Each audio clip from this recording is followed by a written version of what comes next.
Hey y'all, it's Amanda and this is my Texas Zone 8 garden, and before we dive in, be sure to like this video, subscribe to the channel, and share this with a fellow gardening friend. Okay, it's technically late fall, even though the mornings we are in the 60s in the mornings, which is lovely. And today we're going to get into the high 80s, which still is so much better than it was. But even though it might be late fall, it's not too late to plant for next spring. So today we're going to be direct sowing 4 varieties of hardy annual flowers. So I'm going to be direct sowing a few of my favorite flower seeds right into the large metal containers that we just cleaned out recently. And these are going to help me get a head start on beautiful early blooms for next year. And the specific focus of these flower seeds that we're going to be starting is going to be cut flowers. That is the main goal for these. So direct sowing in late fall mimics natural cycles, which is exactly what works for me. Whatever's going to be easiest. Seeds experience winter's cold and then sprout once the temperatures warm up. This is perfect for Texas Zone 8, perfect for my area or other mild winter regions. So I discovered that I wanted to do this. I did a seed clean out. I did a live with my patrons and we did a seed clean out and I went through a bunch of my seeds and we talked about them. And then one of them, I think it was Michelle, made a suggestion of putting these seeds into the back containers. It's a brilliant suggestion. I'm really, really excited. I struggle with those back containers, not really knowing what to do with them yet. I think once I develop a bigger garden area in the back, they'll blend in beautifully, but for now they're just kind of back there. So utilizing for this kind of setup, I think is a great idea. So why would I want to direct sow in late fall? Many hardy annuals and self-seeding flowers need a period of cold stratification to germinate properly. And that is being cold for a certain amount of time, being wet for a certain amount of time, and then that tells them to wake up and to grow. The cooler weather also means fewer weeds and less watering, which is lovely. I don't really have to take care of them as much, which I really, really love that as well. And these troughs that are at the back of the property warm up faster in the spring and they encourage earlier blooming. So I should be able to get some flowers earlier on. All right, so let's go check out the troughs in the back and we'll talk about the seeds that I'm going to be direct sowing. Okay, so the other day we cleaned out these 5 troughs, metal troughs along the back with the sole purpose of us coming back to direct sow into them. Now, some of them do have plants going on, such as this one right here has yarrow and obedient plant. A couple of the others have some beautiful clematis. Oh, I'm obsessed. The clematis is so pretty right now blooming.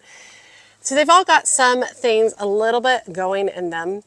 Now, I think that the first 4 planters will do great. The 5th planter at the very end gets a lot more shade than the other ones.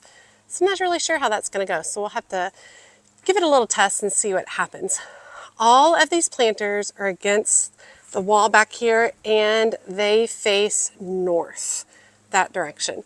So they do get a fair amount of sun during the day, mainly in the afternoon, more afternoon sun than morning sun. But I also want to show you all of them are set up to drip irrigation. So you can see they've got drip coming up in all of them. They're all set up really well to drip irrigation, which is great, so I don't have to worry about them or stress about them. But let's talk about the seeds we're going to add to each container. Okay, each of them is going to get a different variety of seeds. I've got 4 varieties that I'm really working with today. And over here, I'm going to mix them up a little bit. I'm thinking a little bit about what is going to come to fruition faster. So some of them are amaranth, and that takes a lot longer to come to fruition. So I'm going to put them back off to the side over here. Okay, so the first variety we're going to be starting with is Autumn Touch Amaranthus. It is a tall, striking plumes in green, bronze, and rose tones that transition beautifully into fall, and I love utilizing amaranthus for fall arrangements. Height is about 36 to 48 inches, so it is going to get pretty tall in here. We might have to end up securing some stakes in here or trellis to help out. Its bloom time is mid to late summer and its sun and water needs are full sun to moderate water. So let me pull y'all over closer and we'll get them planted. Watching behind y'all, there's a massive hawk. Now, these are from Floret, and we're talking old school Floret. These are from 2002. So I have no idea what this germination is really going to look like with these, but I think it's better than throwing them away. Now, this is basically, I'm going to be doing a lot of direct sowing and sprinkling the seeds on the top, and then I'm going to allow water or the rain and such to go ahead and move these seeds down into the soil, because they do get buried about 1/4 of an inch deep. So I'm doing some of them. Let me show y'all those amaranth seeds. And we're mainly focusing them towards the back of the planter. Now, they need to be at about 60 to 75 degrees to be able to germinate. So these really won't get their opportunity to start germinating until we get to April, which would be really good. Once they all start sprouting, I will thin them to about 12 to 18 inches apart for strong stems, and I will be pinching them early to make sure that they give me nice bushy plants. Now, we do have rain coming, so I'm really not going to stress about trying to get these down into the soil, especially since they're only 1/4 inch, so they should do great. Now, for this trough, I have the purple HF Young clematis, which will bloom in early spring as well. I also have Southern Charm verbascum at the base of this as well. With that being said, and with these purple blooms, I chose white Bachelors buttons to go in here. I think the trough filled with white Bachelors buttons would be beautiful with the clematis blooms in the background. I think that'll be absolutely lovely. Let's see if I can get this to straighten up. Seems like not. Maybe in the future. Okay, a little bit about white Bachelors buttons. This particular variety is from M.I. Gardner, and it's it's packed in 2024, so it's not super old or anything. Its appearance is classic papery blooms in bright white that resemble miniature carnations, and it's excellent as a cut flower. The height is 24 to 30 inches, so right around here or a little taller, and I think it'll nestle in this space beautifully. The bloom time is early to mid-spring through early summer, and sun and water needs are full sun and moderate water. And once again, direct sowing, we're literally just going to be tossing some seeds on here. So let me bring y'all closer. Now, usually I'm just not that organized and I forget about direct sowing as we come to this time of the year.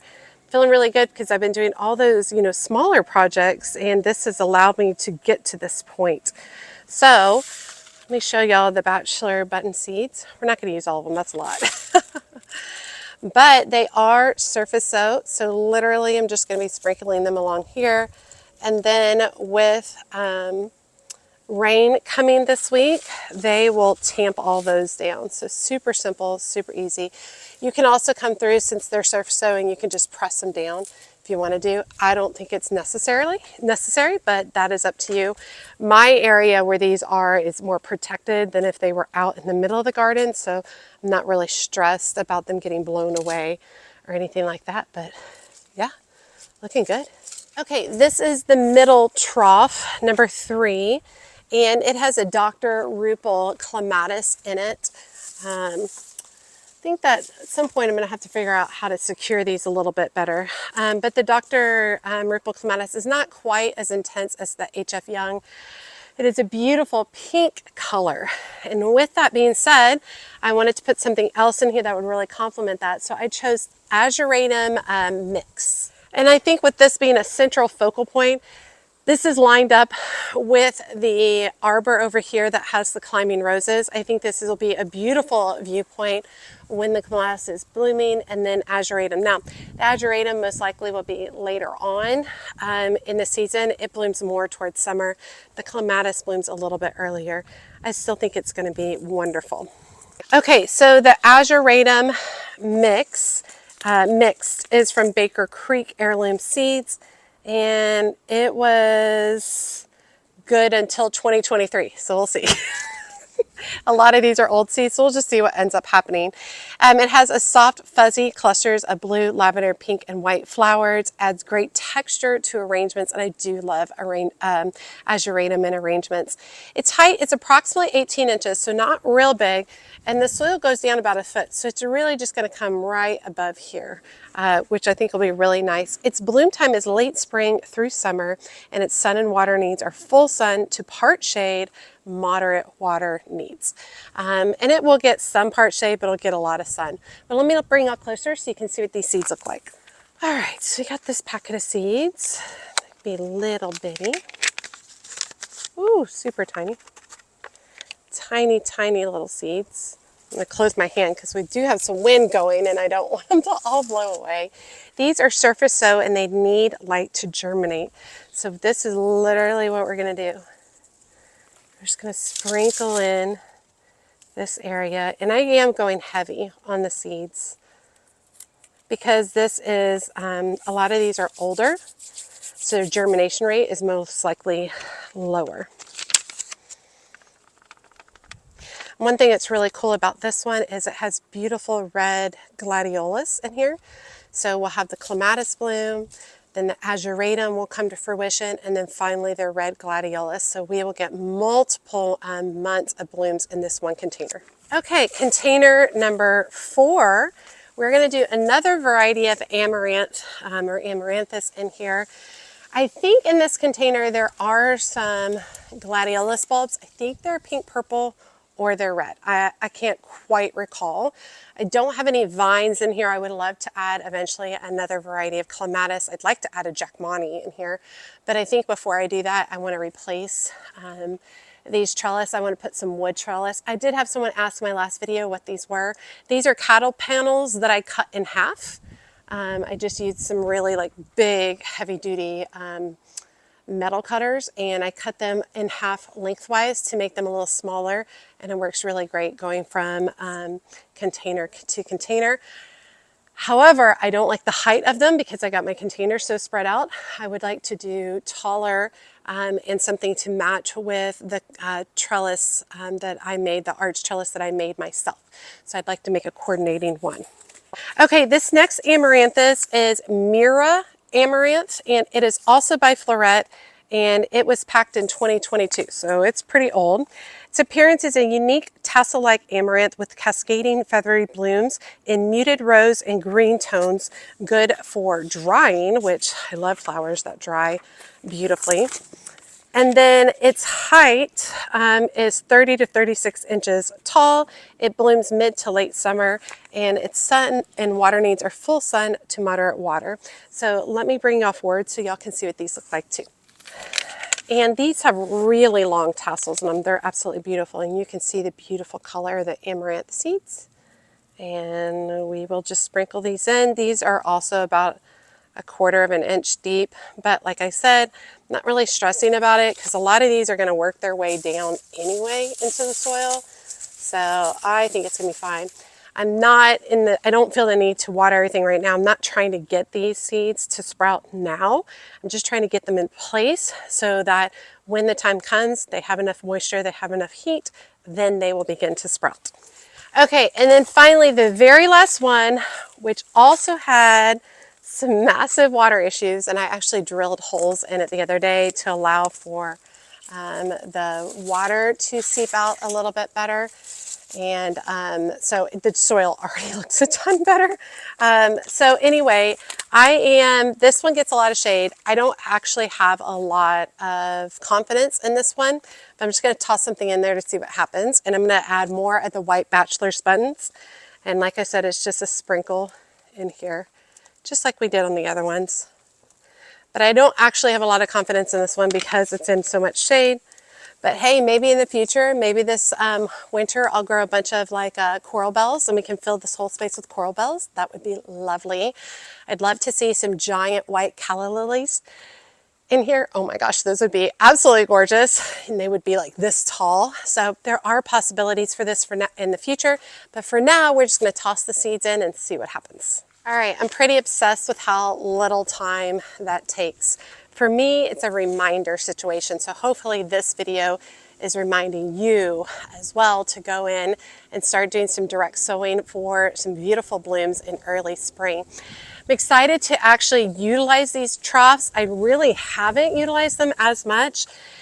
They were really just a staple for the back of the garden to eventually all of this green area will be garden and will be no grass here. And so these were just going to be at the back of that beautiful garden. And I jumped on that real early, like years ago, getting them. But I love that I could come out here. I'm in jeans in the middle of the day and I'm not burning up. It's lovely. Come out here, do a little direct sowing, enjoy the breezes coming through. Absolutely love it. So a little bit about aftercare and then what to expect as the spring comes about. In late winter, early spring, check for tiny seedlings emerging. If you're not seeing seedlings emerging, typically it's not warm enough or they don't have enough moisture. So if you haven't had a lot of rain or snow during the winter, go ahead and make sure that you do water them. Keep troughs watered in the winter if it's very dry winter. I will have my drip irrigation set up. And the drip irrigation will probably run once a week during the winter time. And then come late February, I will start upping that in preparation for getting these seeds ready for the spring. You want to thin your seedlings once they have 2 to 3 sets of true leaves to prevent overcrowding. And like I said, I just dumped a whole bunch of seeds in here. So way more seeds than these troughs absolutely needed, but because a lot of them were older, I wasn't sure what the germination rate would be. So once they do start sprouting up, and once they've got 2 or 3 good sets of true leaves, I will come in and I'll prick out several of them to allow enough room for these plants to grow. And you want to fertilize lightly in early spring for stronger growth. So once you see them get to about 3 to 6 inches tall, go ahead and use just a light liquid fertilizer, water-soluble fertilizer. I like to use Alaskan fish emulsion, but whatever works best for you, go ahead and get them some fertilizing to get started in the spring, and you should have beautiful blooms. All right, this is a nice video. Nice and relaxing. Like I said, I've really been focusing on small, simple projects. So hopefully this is another one of those small, simple projects that you can get out in your garden and do. Just simple. I mean, obviously I filmed, but this couldn't have taken more than 10 minutes if I wasn't actually filming. So I hope you guys will give it a try. Drop a comment below. Let me know if there's any seeds that you'd like to direct sow outside in the fall for early spring blooms. Drop those comments below and also let us know what zone you're in so we know what works best for those particular zones. As always, make sure you like and comment on the video. Every time you like and comment, it helps grow the video and my channel so much. And if you don't feel comfortable leaving a comment, just drop me an emoji below, letting me know that you made it to the end of the video and you say hi. And be sure to check me out in my Patreon community. It's a group of lovely people. The link is in the video description below. If you just want to hang out and spend some time with some great people who like to talk about gardening, it's definitely the place for you. There is a free tier and there is going to be a single paid tier. Still working on getting all that converted. And that single pay tier will have access to exclusive videos as well as lives, photo sharing, and group chats. As always, she's a mad gardener or a decorator or anything else that she wants to be. Thanks, y'all.